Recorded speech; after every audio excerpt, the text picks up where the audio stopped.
Hello, everybody. Welcome back to Living on the Verge.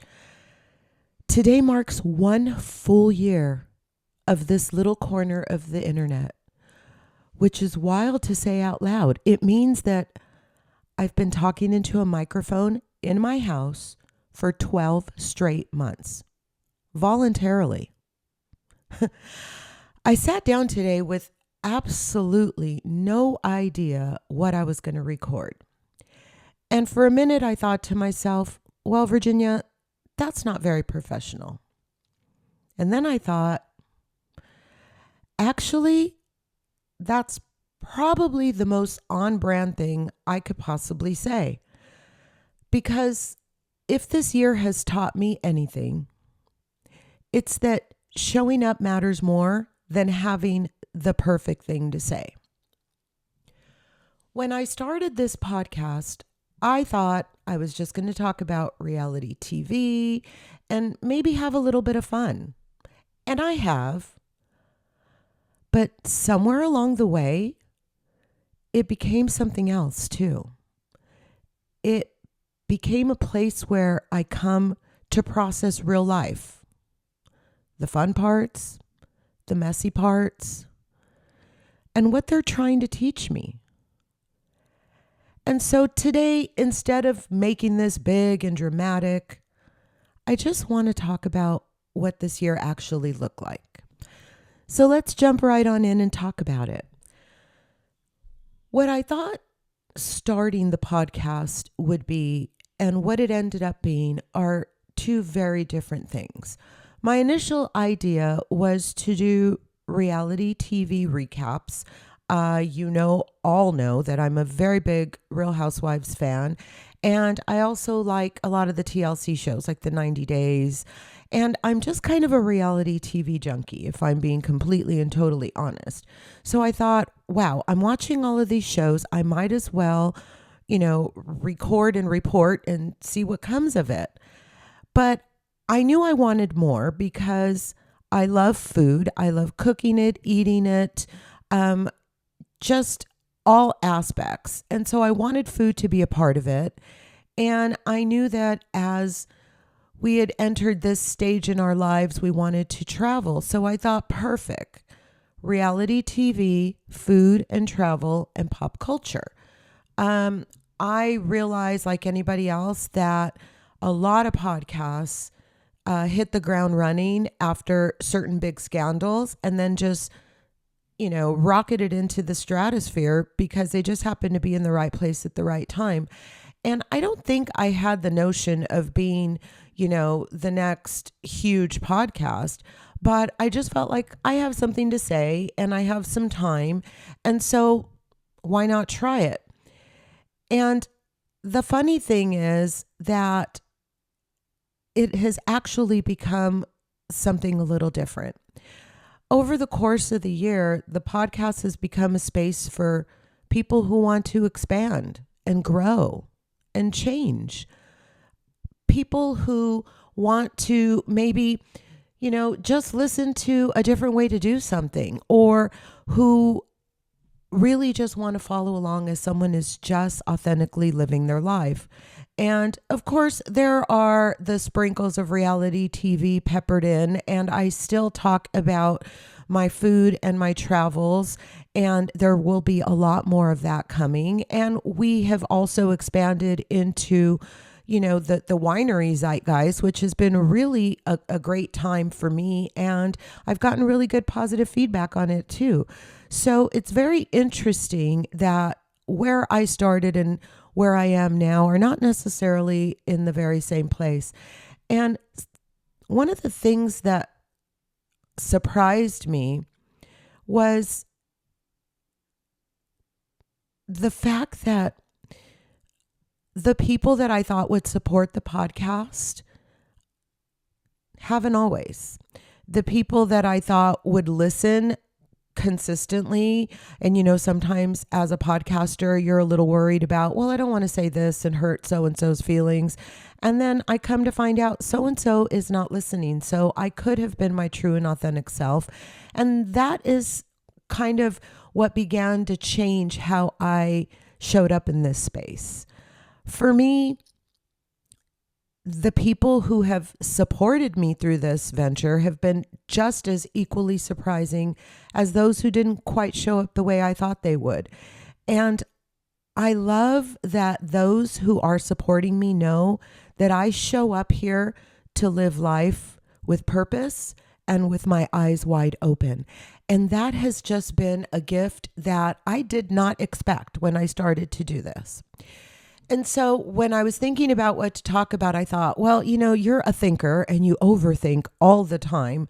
What are some of the things that you really overthought about when you were conceiving this notion of starting a podcast?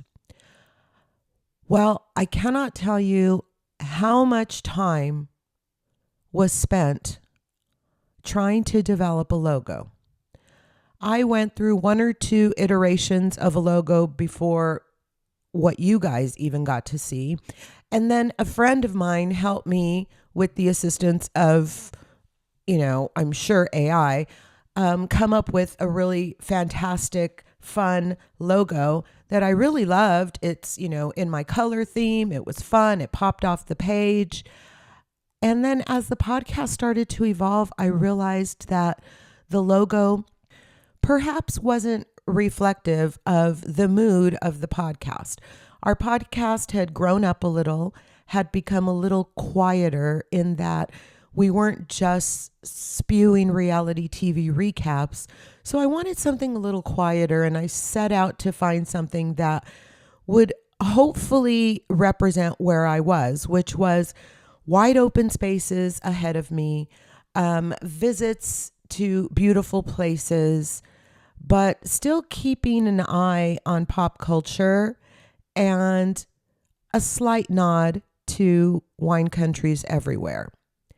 And so that's how my current logo came to be. And that was kind of one of the things that I realized, my gosh, you spent an awful lot of time conceiving of something that maybe or maybe not would have evolved anyway, and you could have probably just started off with living on the verge and block letters. I mean, weeks went into it, money that I didn't have to spend because I didn't know back then that there were places on the internet that you could just go in and say, hey, give me a podcast logo, and it would produce something for you.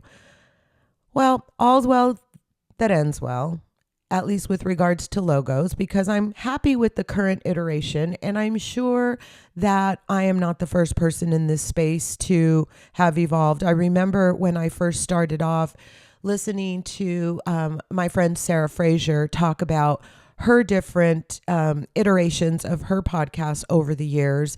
And she said, don't get bogged down. But of course I did.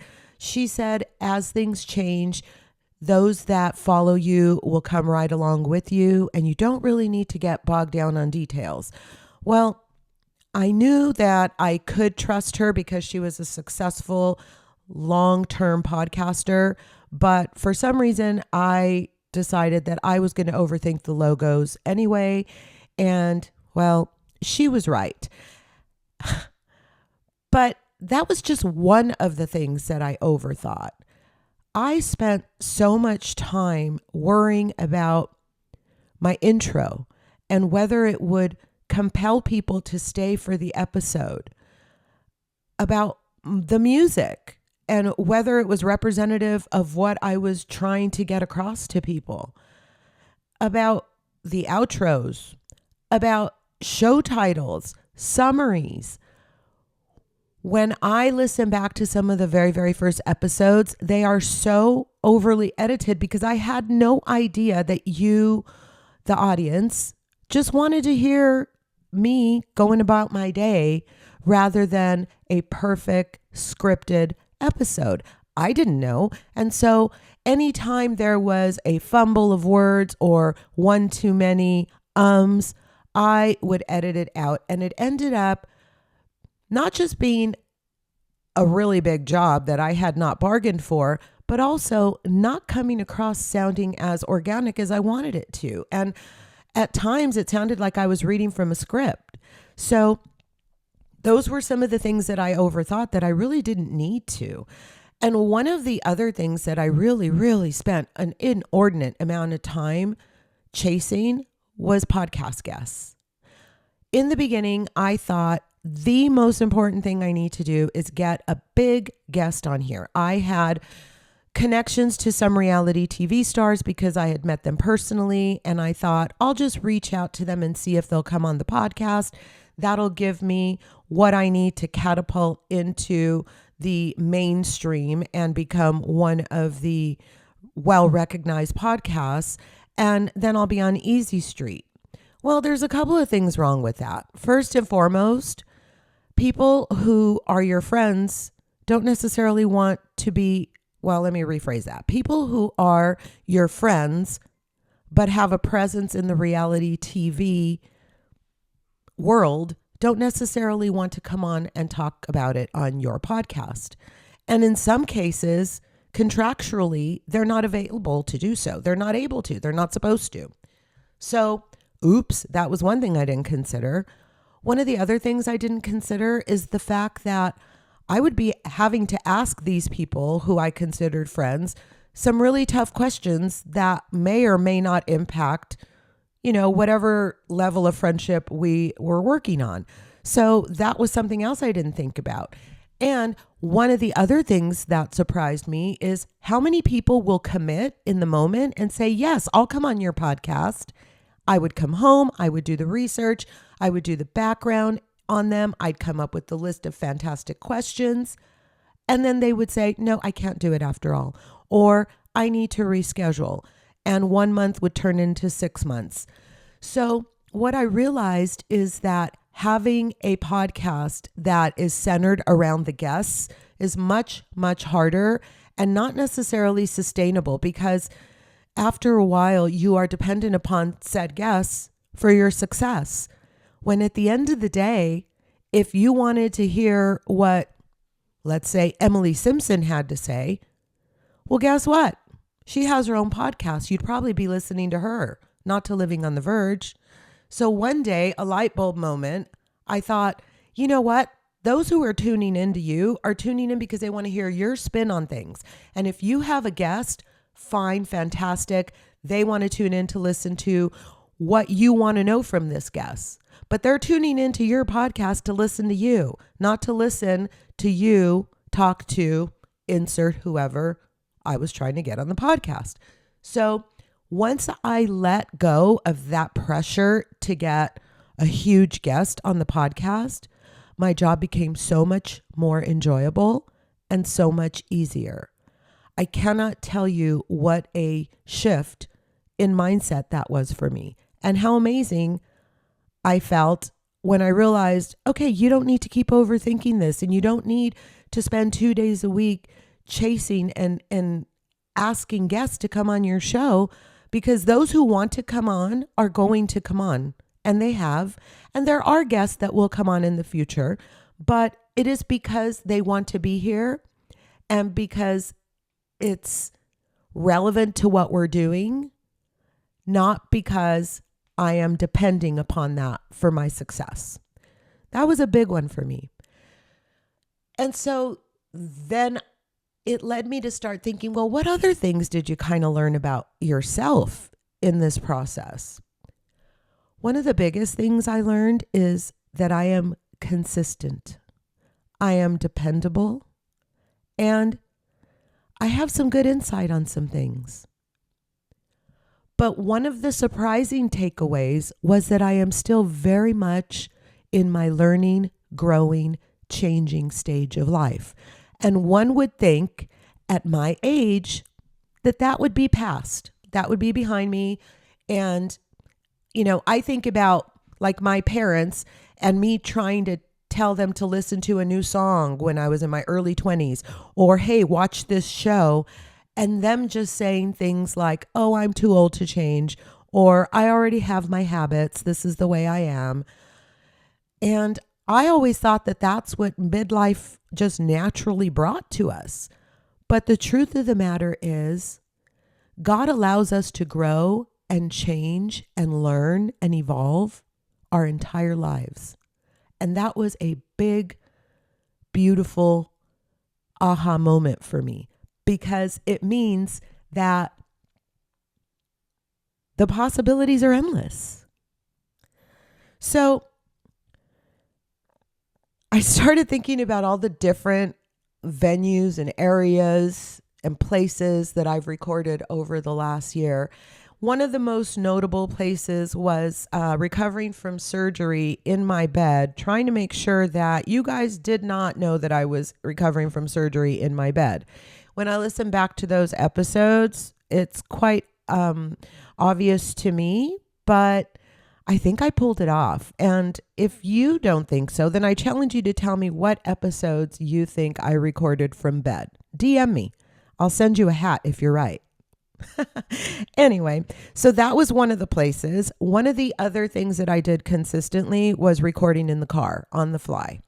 And the sound quality suffered a little, but I loved the just realness of it. It just really sounded authentic and in the moment. And I really loved those episodes for those reasons. I remember recording at Disneyland. That was kind of a nightmare. It was loud. I was new. I didn't really know what I was doing. I didn't know how long I should be recording, and there was just a lot of dead air. So that is why, consequently, that episode or segment never got shared with you guys. And I also remember just trying to have segments where I just threw on a microphone and did not necessarily have a plan, but just thought, well, this is a cool event, so I'm going to record it and see what comes of it. And then listening back and finding things that I would never put on the air, not so much that I said, but that others around me while I was mic'd said. Well, the takeaway for me with regards to where I've recorded and how I've recorded, sometimes in my pajamas, sometimes in a bathing suit, out by the spa. The real takeaway is you could pretty much record anywhere, and I will continue to do so. I really have no boundaries when it comes to where I will record an episode, but for the most part, I do record in my little studio office in my home. And most of the time, if I'm being completely and totally real with you guys, I'm not on Zoom, so I'm not looking as cute as I could be. And I'll just leave it there. In other words, sometimes I come in to record right after cleaning the house, or right after waking up, or right after going to the gym. And I don't look amazing, but I feel great. And I don't think it really matters. I am who I am, guys. And that's kind of what I love about this format, is that I'm able to just be me. And I'm lucky enough that people actually tune in to listen. Anyway, let me tell you about some of our technical mishaps, because that has been another lesson. I did not realize going in that I was also going to have to become an editor, a producer, a writer, all the things. I just thought, you have a couple of ideas. You can go on and say what you think about Erica Jane or whatever housewife, insert name, and it'll be fine. Well, I am not a technologically savvy young lady. And I use that phrase lightly. Yes, I do. And I'm not ashamed to say that. But I had to figure out, how am I going to get this out to the people? And so I was lucky enough that I did buy Sarah Fraser's step 1 of her podcast building series. Look into it if you haven't. But for a very fair price, I was able to get the basics. What equipment do I need? How do I get my podcast out there on the air? And how do I record it? And I was able to figure it out with my limited knowledge and actually get a relatively decent sounding episode out on the airwaves. So I was really happy with that. And then I started to kind of play around with different methods of editing. And there was a time in the podcast early on where if you go back and listen, you can tell that there is a lot of editing going on. And I thought that that's what I was supposed to be doing because it would make it sound more professional. But in fact, it just made it sound more scripted and edited. So I stopped doing that. And now, if my stomach's growling, you're probably going to hear it. If my dog's barking, you're going to know about it. If my voice is raspy or I need to clear my throat, I'm not going to pause, edit, and then re-record. I'm human, and that's part of, I guess, what you guys enjoy is the fact that I just am me. So me sometimes has a growling stomach and a barking dog and a raspy voice. Why would I not want to share the real me with you? Well, but there's a limit, right? One day I was rushing. I had recorded the episode the night before. I had a lunch date with a friend at 11:30 and I got up to edit, post, and get it up on the airwaves for you guys because I like to listen to it right away to make sure that it sounds good. And normally, at least back then, I would listen to the episode in its entirety and before I even posted it. Well, this time it was an interview, and before the interview, it was on Zoom. And so before the interview, we were chatting and we were talking about personal things going on in our lives. We were talking about our own health journeys, what was going on with our kids and our families, etc. And then we started the formal interview. Well, when I went to edit it, I did a beautiful job, in my opinion, of making a great final product, which I forgot to save as. So when I posted it to Acast, my podcast streaming network, I accidentally posted the original uncut interview in its entirety. But I did not know that until I was on the freeway going 70 miles an hour, headed to my lunch, and I heard incredibly personal things being divulged on my very own podcast, not just about myself, but about this guest who was wonderful enough to come on my podcast. And here I was exposing things that I didn't know if they wanted exposed. Oh my gosh. I couldn't pull over. I was on the freeway. The episode was live. And at that point, I had really been pushing for everybody I knew to please just put me on automatic download. So I was just mortified, not knowing enough about the industry and about how things worked to know how I was going to get that off of the airwaves. So I finally get to my lunch. I pull in, I pull up my Acast, I take the episode down, and I can't even think straight. Most of the lunch, I'm kind of distracted trying to figure out how many people are listening to these incredibly personal stories and how I'm going to undo this, or if I can. And then how am I going to break it to the guest that this is what happened? And so I get done with lunch. I come home. I go back and upload the correct version of the episode. And I learned at that moment that when you upload, unless the person had already listened to it, then it replaces it with your current latest version. And I was able to see that I was the only person who had listened to the episode. So, that was one of the most freaky moments in podcasting for me in the entire year. When I tell you that I was just ready to throw in the towel, thinking I'm in over my head. What am I doing? Nobody in their right mind would have made this mistake. This is why people have editors. And I think when I first started, I just thought, well, by the time I get to the point where I need to worry about that, I could just pay someone to do that. Not true, people. I'm still doing it all over here. But if there's anybody out there who wants to help me, by all means, hit me up. As I sit here thinking about the last year, I couldn't help but wonder, how many times do you think I've said welcome back to Living on the Verge. Well, we don't have a complete and total exact accurate count, but it's somewhere around 105 times.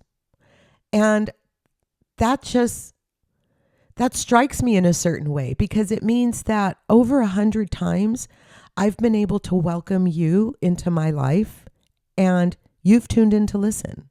That means a lot to me. Thanks, guys.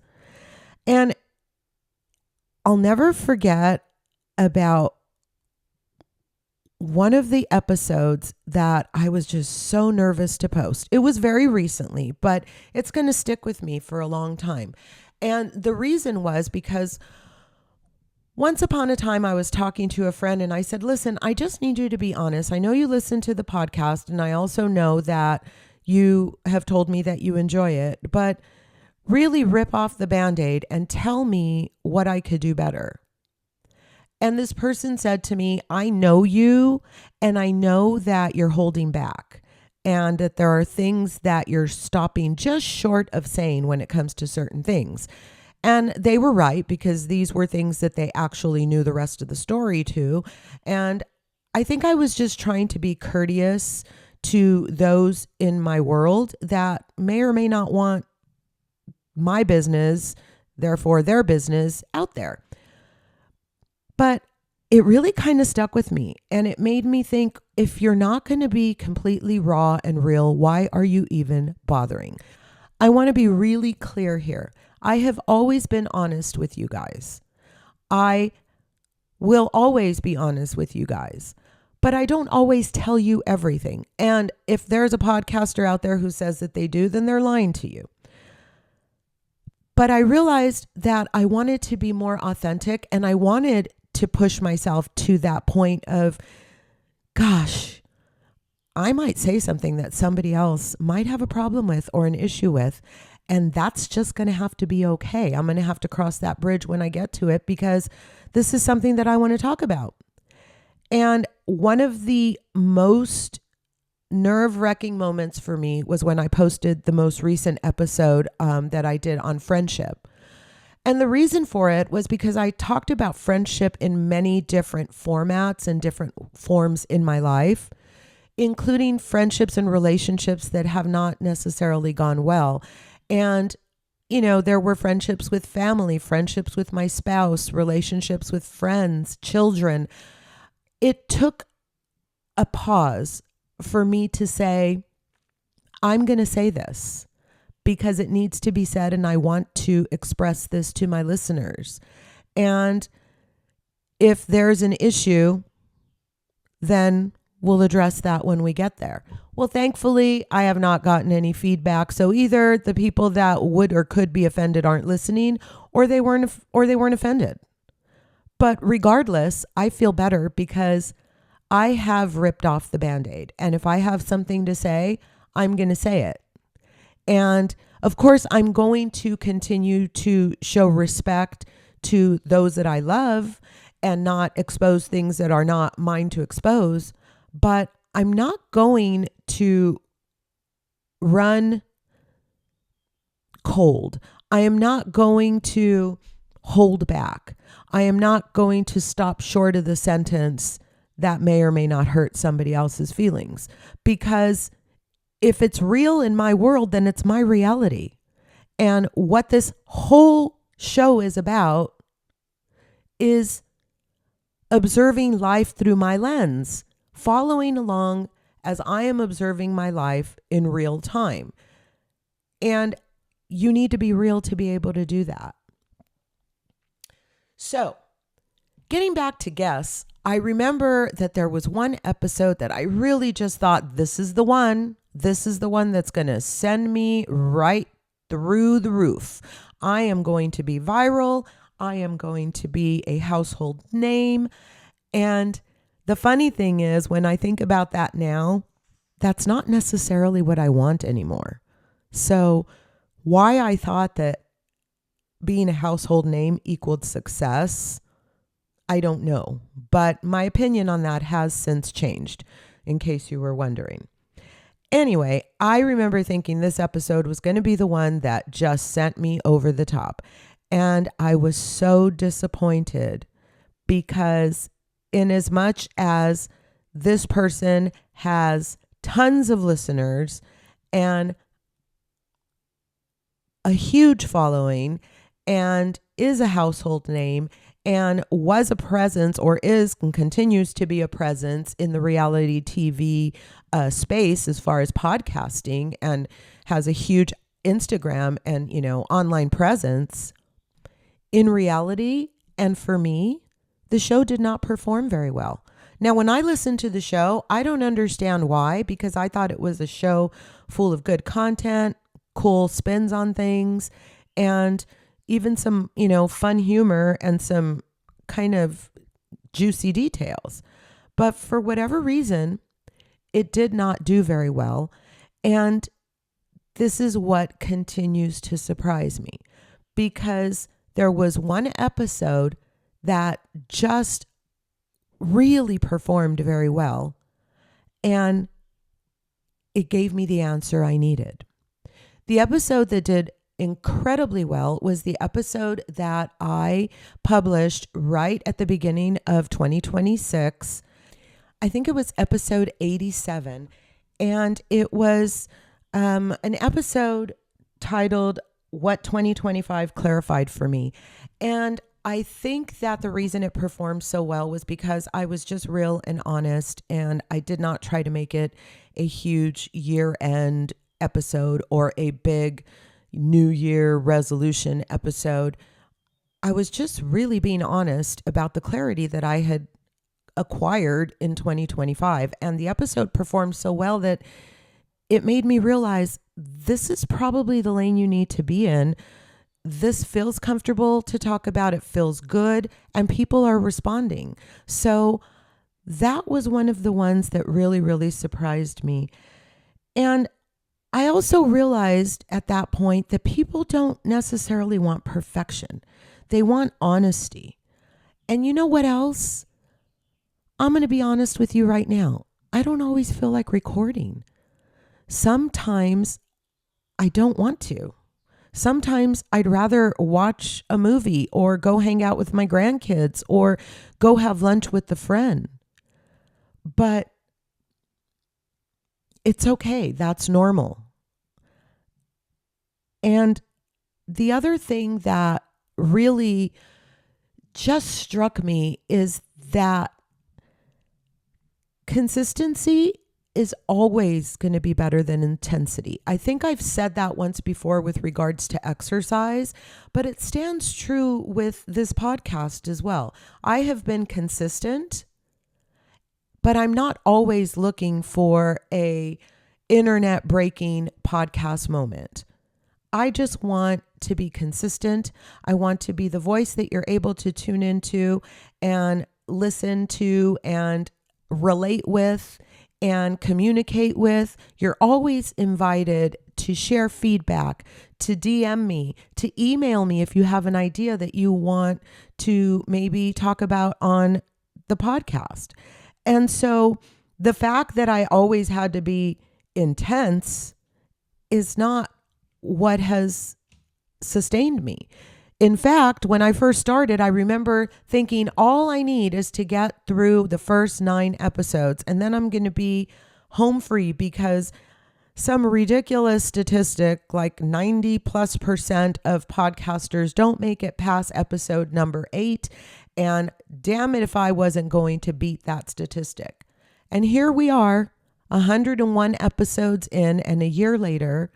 And although it hasn't always been easy, I'm so grateful for the platform, and I'm so grateful for you guys who listen. And listening back to some of the episodes, the other thing that I came away with was how different one's voice sounds when they are calm. If you go back and listen to a sampling of my episodes, you could definitely hear when I am a little more anxious and kind of just trying to get the episode done, versus when I am calm and confident about the content. And it really does play out differently. And one of the other things that I learned that I will continue to go back to is that I cannot control the downloads. I cannot control who out there in podcast universe is listening to Living on the Verge. One of the greatest lessons of that was at BravoCon this last year. There were so many podcasters there that it was really hard to know where you should plant your flag. Did we want to talk about what was going on at BravoCon? Did we want to talk about the audience? Did we want to come up with a whole different spin altogether and look at it through a different lens? And when I look back at how hard I worked that weekend for the return on investment, I realize that you are not in control. You have no idea what is going to hit with people out there. So the best idea is to just be yourself. Just do what you do, put it out there, and see how people respond. And if you're lucky enough, people will listen. But the idea of trying to control downloads, I've never, purchased downloads or done any of some of the more extreme things people do on social media to increase their following or their presence. But the minute you do head down that rabbit hole, there are vultures out there waiting to descend upon you, take your money, and do whatever they need to do to convince you that going with their method is the way to, complete and total popularity and posterity. And I'm just not buying it, guys. For me, it's just not going to happen. It's just not true. So I'm not chasing numbers or downloads or popularity. I would love for the podcast to make millions of dollars and afford me a fabulous life of travel and luxury. But that's not why I'm doing this. I'm doing this because I enjoy it. I'm doing this because I think and I hope that I can reach certain people who may have to hear just one or two things that I have to say. So I continue to show up because I want to. If anything comes of it and we become amazing, all the better. It was meant to be. It was supposed to happen. And so as we wind up, I want to take a few minutes to thank the people who have really been here from the very beginning and who make it possible for me to keep going, because sitting here talking into a microphone, not knowing who's receiving it on the other end, is not always easy. And every now and then we do need to hear some feedback, and at least I do, to know whether or not what you're doing is landing at all. And I have to thank my number one fan, my husband. This man not only listens to every single podcast episode almost as soon as they come out, but he also very regularly will call me to give me feedback and constructive criticism and technical production notes and to lift me up and tell me how proud he is of me. And that just means the world to me. So thank you, honey. And to my other friends, you know who you are, that listen faithfully, and my family members that also, those of you who do listen faithfully, thank you so much. It means a lot to me that you take time out of your week to listen to my voice and to support me in what I am doing here with the podcast. So I just wanted to take a moment from the bottom of my heart to tell you all that your love and support is not lost on me. And so, folks, here we are, 1 year in. Not perfect, not polished, not always profound, but consistent. And if this year has taught me anything, it's that showing up imperfectly, honestly, sometimes even without a plan, actually counts for something. Thank you for listening. Thank you for being here. Thank you for letting me grow in real time. Year 2, we'll keep paying attention to real life, the fun parts, the messy parts, and what they're trying to teach us. So, happy 1 year to us. Thank you for listening. I don't know exactly what year 2 will look like, but I do know this. I'm still here. You're still here. And that feels like enough for today. So until next time, I'll be here, living on the verge.